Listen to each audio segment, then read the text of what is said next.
સુરતમાં ફરી પકડાયું કૂટણખાણું।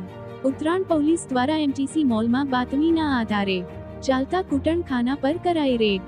હોટલના રૂમમાં લલનાઓ રાખીને કરાવવામાં આવતો હતો દેહ વેપારનો ધંધો। ઉત્તરાયણ પોલીસ બાતમીના આધારે રેડ કરી 7 ગ્રાહક અને 3 લલાનાને પકડી પાડેલ છે। લલના અને ગ્રાહકોની અટકાયત કરી આગળની તપાસ હાથ ધરવામાં આવેલ છે। Bureau report, Surat.